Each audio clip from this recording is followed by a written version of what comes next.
Hello guys, आज का हमारा टॉपिक है MSc zoology third semester student के लिए है और टॉपिक का नाम है ecology characters of lake and river.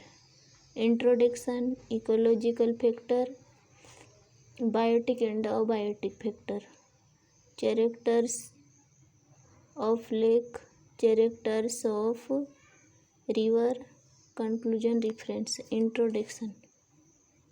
पारिस्थितिक इकोलॉजिकल सिस्टम ऐसा सिस्टम है जो प्रत्येक जीव को प्रभावित करता है। कोई भी एनिमल प्रकृति में अकेला नहीं रह सकता है। यह अपने क्षेत्र के बायोटिक एंड अबायोटिक कंपोनेंट से प्रभावित होता है। एजिटेंसले जैव तथा निर्जीव वातावरण के इस रिलेशन को इकोसिस्टम कहते हैं। इकोलॉजिकल फैक्टर, यहाँ दो प्रकार के फैक्टर हैं, biotic and abiotic. Biotic factor, यह फैक्टर जो लेक तथा रिवर को प्रभावित करता है। यदि बायोटिक फैक्टर की कमी हो जाए तो लेक एंड रिवर दोनों ही प्रभावित होता है। अबायोटिक फैक्टर, अबायोटिक फैक्टर भी लेक तथा रिवर को प्रभावित करते हैं। इनमें temperature, light, pH, turbidity, pressure आते हैं जो लेक तथा रिवर को प्रभावित करते हैं।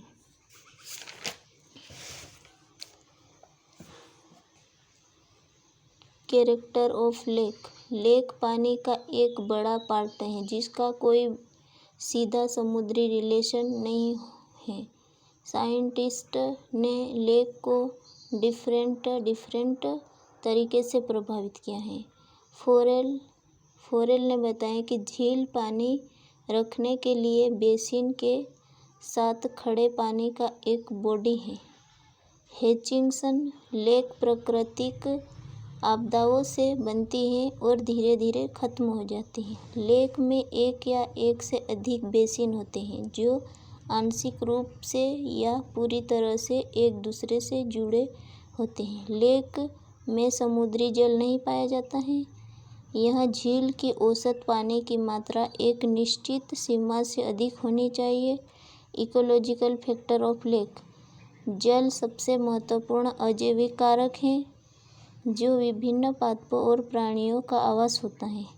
Density, pressure, temperature, light, oxygen, carbon dioxide, salinity मतलब लवणता, डिसल सोल्ट, पीएच वैल्यू। डेंसिटी मतलब लवणता, जल का घनत्व ताप से प्रतिलोम अनुपातिक होता है तथा घुले पदार्थों से सीधा होता है। सामान्यतः जल में घुले ऑर्गेनिक एंड इनऑर्गेनिक, कार्बनिक या अकार्बनिक सोल्ट जल की डेंसिटी को बढ़ाते हैं। गर्मी में जब जल का वाष्पीकरण होता है तो लवणता की सांद्रता बढ़ जाती है, इसे अति लवणता कहते हैं। बरसात में यह लवणता कम हो जाती है, इसे अल्प लवणता कहते हैं। प्रेशर मतलब दाब, दाब के प्राणियों पर जल का दाब तल के भार और वायु का संयुक्त रूप होता है। टेम्परेचर, तालाबों के तापमान में दैनिक उतार चढ़ाव होते हैं। यह विभिन्न 4.8 से 5 डिग्री सेल्सियस के बीच पाई जाती हैं। O2 मतलब ऑक्सीजन, जल में ऑक्सीजन का एक प्रमुख घटक है तथा जैविक क्रियाओं के लिए आवश्यक है। जिन तालाबों में पानी हवा से अधिक पारस्परिक क्रिया करती है उसमें ऑक्सीजन की काफ़ी मात्रा होती है। तालाबों में ऑक्सीजन की मात्रा में दैनिक भिन्नता होती है। इसकी मात्रा 12 बजे दोपहर से 4 बजे शाम तक होती है। जलीय प्राणियों ऑक्सीजन का उपयोग मृत जीवों का त्वरित अपघटन हेतु करते हैं। कार्बन डाइऑक्साइड, कार्बन डाइऑक्साइड वायु में विसरित कर जल में घुलकर कार्बनिक अम्ल बनाती है जो पानी के पीएच मान को प्रभावित करता है। कार्बन डाइऑक्साइड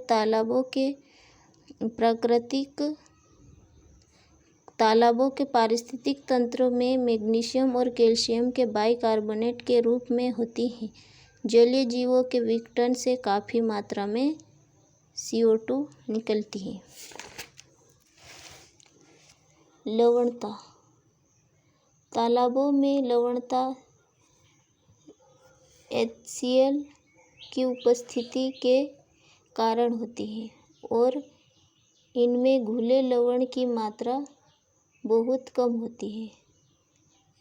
तालाबों में कई लवण घुले हुए पाए जाते हैं, जिनमें nitrogen, phosphorus, calcium, magnesium, iron, sodium, zinc, sulphur के यौगिक होते हैं। pH value.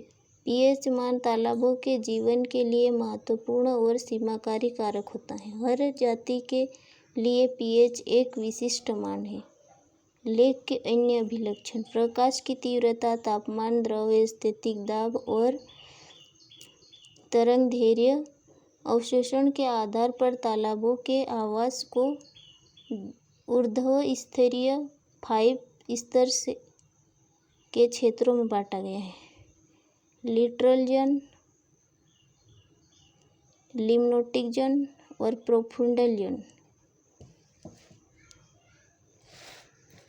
लिटरल जोन यह उथला पानी का क्षेत्र होता है जिनमें प्रचुर मात्रा में ऑक्सीजन होती है तथा ऊपरी वर्म स्तरीय संचारी स्तर होता है। यह सतह से 6 मीटर पर प्रारंभ होता है। सब लिटरल जोन यह लिटरल जोन के बाद एक गैर संचारी ऑक्सीजन की कमी वाला ठंडे पानी का क्षेत्र होता है। यह सतह से 10 नैनोमीटर पर प्रारंभ होता है। प्रोफुंडल जोन यह लिटरल जोन के नीचे होता है और प्रभावी प्रकाश वेधन के आगे तक रहता है।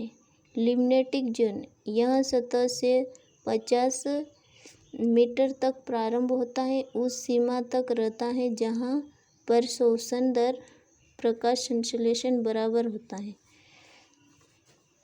Ecological character of river. नदियों का इकोलॉजिकल